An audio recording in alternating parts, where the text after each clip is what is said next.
നമസ്തേ പ്രിയമുള്ള പ്രേക്ഷകരെ, നാം ഇവിടെ ചർച്ച ചെയ്യുന്നത് നിങ്ങളുടെ ഈ ആഴ്ചത്തെ വാരഫലമാകുന്നു.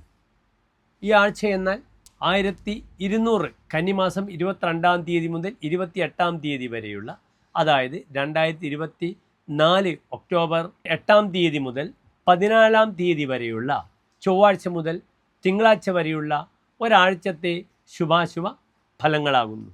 മേടം രാശി മുതൽ മീനം രാശി വരെയുള്ള 12 രാശിക്കാരുടെയും ശുഭാശുഭ ഫലങ്ങളാണ്.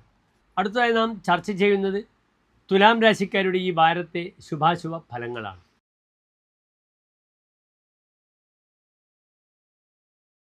തുലാം രാശി എന്നാൽ ചിത്ര നക്ഷത്രത്തിൻ്റെ അവസാനത്തെ 30 നാഴിക, ചോതി വിശാഖ നക്ഷത്രത്തിൻ്റെ ആദ്യത്തെ 45 നാഴിക വരുന്ന 2.25 നക്ഷത്ര സമൂഹമാകുന്നു. ഇവിടെ തുലാം രാശിക്കാർക്ക് രാശിയിൽ ബലവാനായി ശുക്രനുണ്ട്, 2-ൽ ചന്ദ്രൻ, 5-ാം ഭാവത്തിൽ ശനി, 6-ൽ രാഹു, അഷ്ടമത്തിൽ വ്യാഴം, 9-ാം ഭാവത്തിൽ ചൊവ്വ, 12-ാം ഭാവത്തിൽ സൂര്യൻ, ബുധൻ, കേതു. ഇവിടെ ആദ്യമായി ലഗ്നത്തിലെ ശുക്രൻ തുലാം രാശിക്കാർക്ക് ഒരു നല്ല അനുഭവത്തെ നൽകുന്നു. രാശിപ്രകാരം തനിക്ക് ഒരു പ്രഭുത്വം, മേധാവിത്വം ഉണ്ടാകുന്നു. പ്രഭുവിൽ നിന്നും അധികാരികളിൽ നിന്നും തനിക്ക് ചില ധനപരമായ ഗുണങ്ങൾ ഉണ്ടാകുന്നു. അത് വളരെയധികം അതിനെ സപ്പോർട്ട് ചെയ്യുന്നു ആ വക്രിയായ വ്യാഴം. ഇത്രകാലവും വ്യാഴം അഷ്ടമത്തിൽ വളരെ ദുർബലമായി നിൽക്കുകയാണ്. ആ വ്യാഴം 10-ാം തീയതി മുതൽ വക്രിയായി സഞ്ചരിക്കുന്നു. ആ സഞ്ചാരം തുലാം രാശിക്കാർക്ക് വളരെ നല്ല അനുഭവത്തെ പ്രദാനം ചെയ്യുന്ന വാരമാകുന്നു. 10-ാം തീയതി മുതൽ അത് ഫെബ്രുവരി മാസം 2-ാം തീയതി വരെയുണ്ട്. അതിനാൽ സഹോദര ഗുണങ്ങൾ, ശത്രുക്കളുമായി ബന്ധപ്പെടുന്ന ക്ലേശങ്ങൾ മാറുക, വീട്ടിൽ നിന്നും മനസ്സിന് അസ്വസ്ഥതയുണ്ടായി ഇറങ്ങിപ്പോയ അവസ്ഥയിൽ നിന്നും വീണ്ടും വീട്ടിലേക്ക് വരിക, സഹോദരങ്ങളൊക്കെ കൂടി നല്ല സമ്മേളനങ്ങൾ ഉണ്ടാവുക, ഇങ്ങനെയുള്ള കുറേ ഗുണങ്ങൾ ആ വ്യാഴം പ്രദാനം ചെയ്യും. കുറേ കൂടി ധീരമായി കാര്യങ്ങൾ നടത്തുവാനുള്ള സപ്പോർട്ട്, അത് വിവാഹ വിഷയത്തിലായാലും ധനപരമായ വിഷയത്തിലായാലും ആ ചൊവ്വ 9-ാം ഭാവത്തിൽ നിൽക്കുന്നത് വളരെയധികം ഗുണപരമാണ്. 9-ാം ഭാവത്തിൽ ചൊവ്വ നിൽക്കുന്നത് പിതാവിന് അത്ര ഗുണകരമായൊരവസ്ഥയല്ല, സഹോദരങ്ങൾക്കും അത്ര ഗുണമല്ല. ഇവിടെ 9-ാം ഭാവം പാരമ്പര്യം ചിന്തിക്കേണ്ടുന്ന, പൂർവികരെ ചിന്തിക്കേണ്ടുന്ന, പിതാവിനെ ചിന്തിക്കേണ്ടുന്ന ഗ്രഹം ബുധൻ 12-ാം ഭാവത്തിൽ സൂര്യനോടുകൂടെ ദുർബലമായി നിൽക്കുന്നു. അതിനാൽ അച്ഛൻ്റെ സഹോദരങ്ങൾ മുതലായവർക്ക് ഈ വാരം ശാരീരികമായി അസ്വസ്ഥതകളുടെ സമയമാകുന്നു. അവരുടെ പേരിൽ നിർബന്ധമായും അവർ രോഗികളായി നിൽക്കുകയാണെങ്കിൽ മൃത്യുഞ്ജയ ഹോമമോ മൃത്യുഞ്ജയ പുഷ്പാഞ്ജലിയോ നിങ്ങൾക്ക് വഴിപാടായി സമർപ്പിക്കാവുന്നതാണ്. അതേ രീതിയിൽ 9-ലെ ചൊവ്വ സഹോദരങ്ങൾ അസ്വസ്ഥരാണെങ്കിൽ അവരുടെ പേരിൽ വഴിപാടുകൾ ചെയ്യുന്നതും വളരെ ഉത്തമമാകുന്നു. കർമ്മപതിയായ ഗ്രഹം നീചസ്ഥനായ 2-ൽ നിൽക്കുകയാണ് വൃശ്ചിക രാശിയിൽ. അതിനാൽ കർമ്മത്തിൽ പെട്ടെന്ന് ഒരു എടുത്തുചാട്ടം ഒന്നും ഇവിടെ വേണ്ട. ചില സൗഹൃദങ്ങൾ അതിലൂടെ ആകർഷിക്കപ്പെടുന്നു സ്ത്രീകളാൽ. അതിനാൽ ആ വിഷയവും ഒന്ന് ശ്രദ്ധിക്കണം. ഹിമാംശോ വസുസ്ഥാനകെ ധാന്യലാഭ ശരീരേതി സൗഖ്യം വിലാസോങ്കനാനാം അങ്കനാനാം വിലാസ സംഭവേത്. അങ്കനകളുമായി വിലാസമുണ്ടാകുന്നു. അവിടെ ശ്രദ്ധിക്കേണ്ടത് വൃശ്ചികത്തിലെ ചന്ദ്രൻ കൗജയെ ദൂഷയതി സ്ത്രീയം, സ്ത്രീകളെ ദൂഷിപ്പിക്കുന്നു എന്നാണ് ഫലം പറഞ്ഞിരിക്കുന്നത്. അതിനാൽ സ്ത്രീ സംബന്ധമായ വിവാദങ്ങൾ ഇല്ലാതെ നോക്കണം. അത് ഉണ്ടാവുകയാണെങ്കിൽ കുടുംബേ രതിർ ജായതേ തസ്യ തുച്ഛ, തന്റെ കുടുംബത്തിനോട് താല്പര്യം കുറയും. അപ്പോൾ ചില സ്ത്രീ സൗഹൃദങ്ങൾ ഉണ്ടാകുമ്പോൾ അത് ഭാര്യയോടുള്ള ഇഷ്ടക്കുറവ്, അനിഷ്ടത്തെ ഉണ്ടാക്കും. അങ്ങനെ അതൊക്കെ ഫാമിലി ലൈഫിൽ പരസ്പരം കലഹിക്കേണ്ടുന്നൊരവസ്ഥ സംജാതമാക്കപ്പെടുന്ന വാരമാകുന്നു. അതിനാൽ ആ വിഷയങ്ങളൊക്കെ ശ്രദ്ധിക്കണം. വശം ദർശനെ യാതി ദേവാംഗനാഭി, നല്ല സ്ത്രീയെ കൂടി തനിക്ക് വശത്താക്കാൻ കഴിയുമെന്നാണ് 2-ലെ ചന്ദ്രൻ ഫലം പറഞ്ഞിരിക്കുന്നത്. അത് ഉത്തമ കുലത്തിലുള്ള സ്ത്രീയാകണമെന്നില്ല. പലപ്പോഴും സമൂഹത്തിൽ അത്ര പേരില്ലാത്ത അല്ലെങ്കിൽ അത്ര ഗുണമില്ലാത്ത സ്ത്രീകളൊക്കെയാകാം വരുന്നത്. കാരണം ചന്ദ്രൻ വൃശ്ചികത്തിൽ നീചസ്ഥനാണ്. അതിനാൽ സ്ത്രീ സൗഹൃദങ്ങളിലൂടെ ഉണ്ടാകുന്ന അപഖ്യാതികളും രോഗാദി അരിഷ്ടതകളെയും നാം ശ്രദ്ധിക്കണം. 12-ലെ ബുധൻ തൻ്റെ സ്റ്റെബിലിറ്റി നിലനിൽപ്പിന് വേണ്ടി രാവും പകലുമില്ലാതെ അധ്വാനിപ്പിക്കുന്നു തുലാം രാശിക്കാർ. മറ്റുള്ളവർക്ക് ഉപകാരം ചെയ്ത് ഉപദ്രവം വാങ്ങുന്ന ഒരേ ഒരു രാശി തുലാം രാശി മാത്രമാണ്. ബന്ധുനാം ഉപകാരകൃത് വിരുഷ തെക്ത തേഹി സപ്തമേ, ബന്ധുക്കൾക്ക് ഉപകാരം ചെയ്ത് അവസാനം അവർ നമ്മെ പരിത്യജിക്കുന്നു. ആ ഒരു ഫലമുണ്ട് തുലാം രാശിക്കാർക്ക്. ഇവിടെ പ്രത്യേകിച്ച് നാം വഴിപാടായി ചെയ്യേണ്ടത് നരസിംഹക്ഷേത്രത്തിൽ പാനകം, തുളസിമാല, സുദർശന പുഷ്പാഞ്ജലിയാണ്. അതേ രീതിയിൽ പിതാവിൻ്റെ ആരോഗ്യത്തിന് വേണ്ടി ഞാൻ സൂചിപ്പിച്ചു. ഓം നമഃ ശിവായ എന്ന പഞ്ചാക്ഷരി മന്ത്രം ജപിക്കുക. ആദിത്യ ഹൃദയ മന്ത്രം നിങ്ങൾക്ക് എപ്പോഴും തുലാൻ രാശിക്കാർക്ക് ഒരു വലിയ മൃതസഞ്ജീവിനിയാണ് ഈ ഒരു വാരക്കാലത്തൊക്കെ. അതിനാൽ ഈ മന്ത്രങ്ങൾ ജപിക്കുക. മറ്റ് വലിയ ബുദ്ധിമുട്ടുകളൊന്നും തന്നെ തുലാൻ രാശിക്കാർക്ക് ഇവിടെ പറയാനില്ല. ബൗദ്ധിക തലത്തിൽ വളരെയധികം നല്ലതാകുന്നു. പലപ്പോഴും യാത്ര ചെയ്യും പഠന വിഷയത്തിന് വേണ്ടി. അതേ രീതിയിൽ സാമ്പത്തികമായും ചില നല്ല ഗുണപരമായ അവസ്ഥ ഉണ്ടാകുന്നു. ബ്രോക്കർമാരൊക്കെ ശ്രദ്ധിക്കണം. ഷെയർ ട്രേഡ് ചെയ്യുന്നവരും ശ്രദ്ധിക്കണം. അനാവശ്യമായ ധനനഷ്ടങ്ങൾ ഉണ്ടാകുന്ന വാരമാകുന്നു. എല്ലാ തുലാൻ രാശിക്കാരും ശോഭനമായൊരു ഭാവിയെ പ്രാർത്ഥിക്കുന്നു. അടുത്തതായി നാം ചർച്ച ചെയ്യുന്നത് വൃശ്ചികം രാശിക്കാരുടെ ഈ വാരത്തെ ശുഭാശുഭ ഫലങ്ങളാണ്.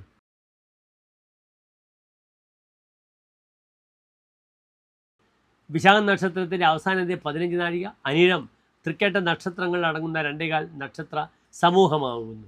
ഇവിടെ വൃശ്ചികൻ രാശിക്കാർക്ക് രാശിയിൽ ചന്ദ്രൻ, 4-ാം ഭാവത്തിൽ ശനി, 5-ൽ രാഹു, 7-ൽ വ്യാഴം, അഷ്ടമത്തിൽ ചൊവ്വ, 11-ാം ഭാവത്തിൽ സൂര്യൻ, ബുധൻ, കേതു, 12-ൽ ശുക്രൻ.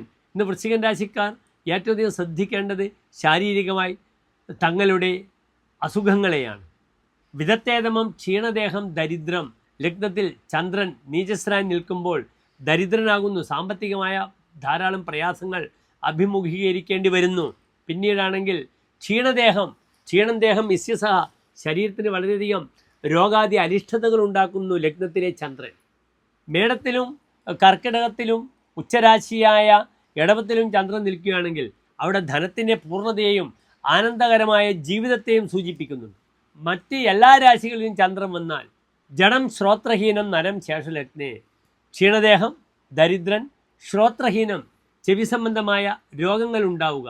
ഇങ്ങനെ പല ഫലങ്ങളും ദുർബലമായാണ് പറഞ്ഞിരിക്കുന്നത്. അതിനാൽ ആരോഗ്യ വിഷയം വളരെ ശ്രദ്ധിക്കണം. ഇവിടെ ഒരു കേസരി യോഗമുണ്ട്.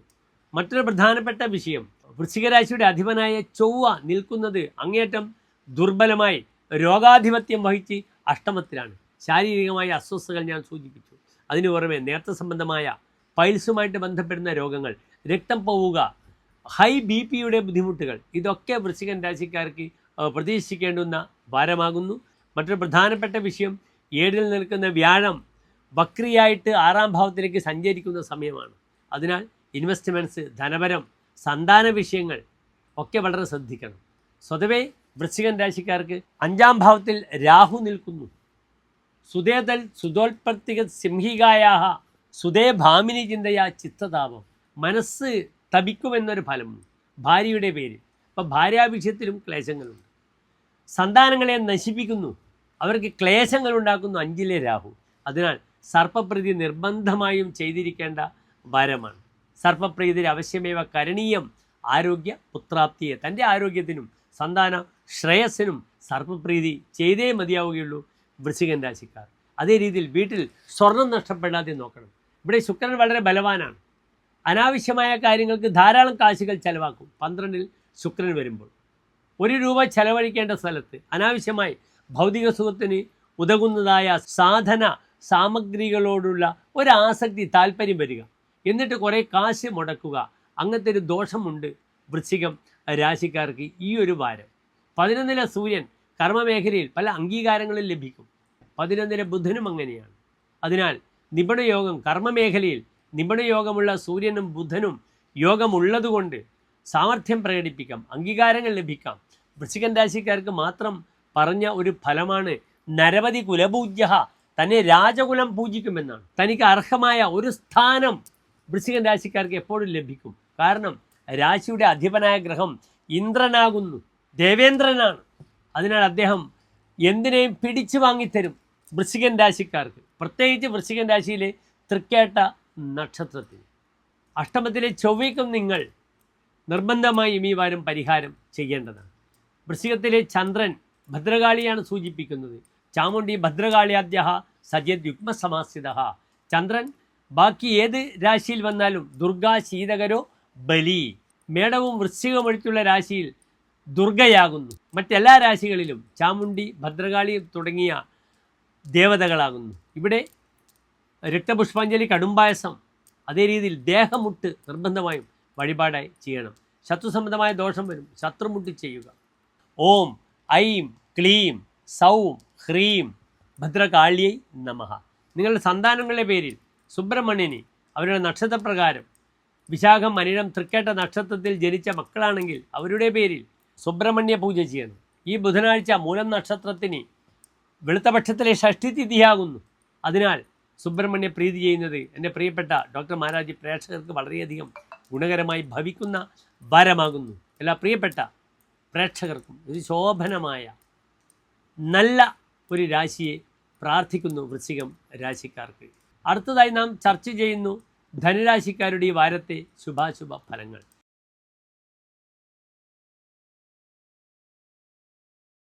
ധനുരാശി എന്നാൽ ഇന്ന് നിങ്ങൾക്ക് ഏറെ പരിചിതമാണ്. മൂലം പൂരാടം ഉത്രാടം നക്ഷത്രത്തിൻ്റെ ആദ്യത്തെ 15 നാഴിക വരുന്ന രാശിയാകുന്നു ധനുരാശി. ഇവിടെ ധനുരാശിക്കാർക്ക് 3-ാം ഭാവത്തിൽ ശനി, 4-ൽ രാഹു, 6-ൽ വ്യാഴം, 7-ാം ഭാവത്തിൽ ചൊവ്വ, 10-ാം ഭാവത്തിൽ സൂര്യൻ, ബുധൻ, കേതു, 11-ൽ ശുക്രൻ, 12-ൽ ചന്ദ്രൻ. പലപ്പോഴും ഈ വാരത്തിൽ ധനുരാശിക്കാർക്ക് തൻ്റെ മാതാപിതാക്കളെ ചിന്തിച്ചിട്ട് മാനസികമായ പ്രയാസങ്ങൾ നേരിടേണ്ടുന്ന വാരമാണ്.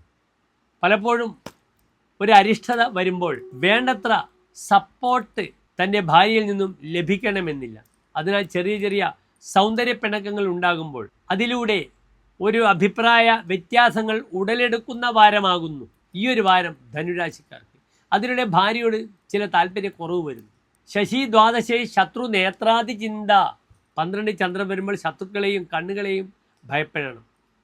പിതൃവ്യാധി മാത്രാദിന അന്തർവിഷാദ. അച്ഛനും അമ്മയും ചിന്തിച്ച് മനസ്സിൽ വിഷാദമുണ്ടാകുന്നു. എന്നാൽ ചാപ്നോതി കാമം. പല കാര്യങ്ങളും താൻ ആഗ്രഹിച്ച രീതിയിൽ നടക്കാത്തൊരവസ്ഥ വരുമ്പോൾ താൻ മാനസികമായി ബുദ്ധിമുട്ടുകൾ അനുഭവിക്കുന്നു. പ്രിയ അല്പപ്രിയത്വം. ഭാര്യയോട് തനിക്ക് പ്രിയത്വം, ഇഷ്ടം കുറയുന്ന വാരമാണ്. 7-ാം ഭാവത്തിൽ നിൽക്കുന്ന ചൊവ്വയും വളരെയധികം യാത്രാ തടസ്സങ്ങൾ ഉണ്ടാകും. ശത്രുക്കളുടെ ബുദ്ധിമുട്ട് വളരെയധികം വരും 7-ാം ഭാവത്തിൽ ചൊവ്വ വരുമ്പോൾ.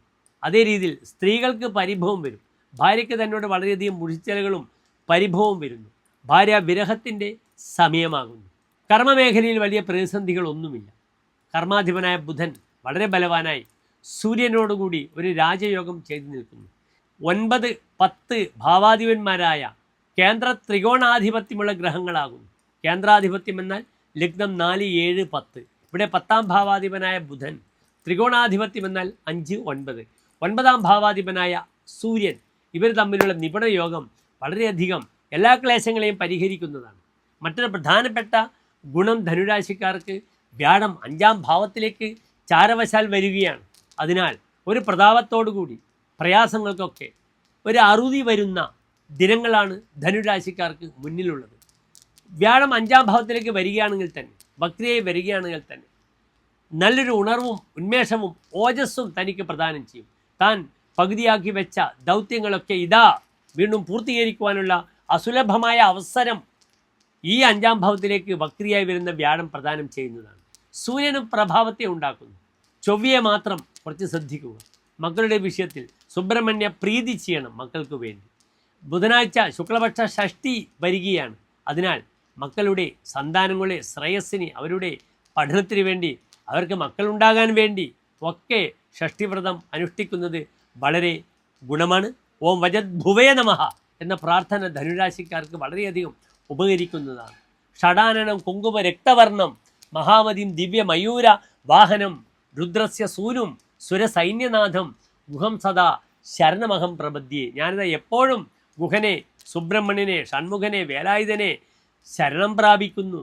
സഹോദര സംബന്ധമായ ക്ലേശങ്ങൾ വലിയ രീതിയിൽ ബുദ്ധിമുട്ടുകൾ ഉണ്ടാക്കുന്ന വാരമല്ല. എങ്കിലും തൻ്റെ ഇളയ സഹോദരങ്ങൾക്ക് ഈ രാശിയിൽ അത്ര ഗുണമല്ല. കാരണം 3-ാം ഭാവത്തിൽ ശനി നിൽക്കുന്നത് പൃഷ്ഠജം ശനേശ്വര 3-ൽ ശനി നിൽക്കുമ്പോൾ ഇളയ സഹോദരങ്ങൾക്ക് അത്ര ആശാസ്യമല്ല. ചെറിയ ചെറിയ പരിഹാരങ്ങൾ ഞാൻ സൂചിപ്പിച്ചു. ശത്രുദോഷത്തിന് ശത്രുമുട്ടി ചെയ്യുന്നത് വളരെ ഗുണമാണ് ചൊവ്വാഴ്ച. അതേ രീതിയിൽ ഒരു ദാമ്പത്യമുട്ട്, ദാമ്പത്യ ശ്രേയസ്സിന് വേണ്ടി, ഭാര്യാഭർത്താക്കന്മാരുടെ ദാമ്പത്യ ഐക്യത്തിന് വേണ്ടി ഐക്യമത്യ പുഷ്പാഞ്ജലിയോ അല്ലെങ്കിൽ ഐക്യമത്യ മുട്ടോ നാളികേരം കൊണ്ട് ചെയ്യുന്നത് വളരെ ഗുണകരമായിരിക്കും. എല്ലാ പ്രിയപ്പെട്ട ധനുരാശിക്കാർക്കും അതിശോഭനമായ ഒരു വാരത്തെ പ്രാർത്ഥിക്കുന്നു.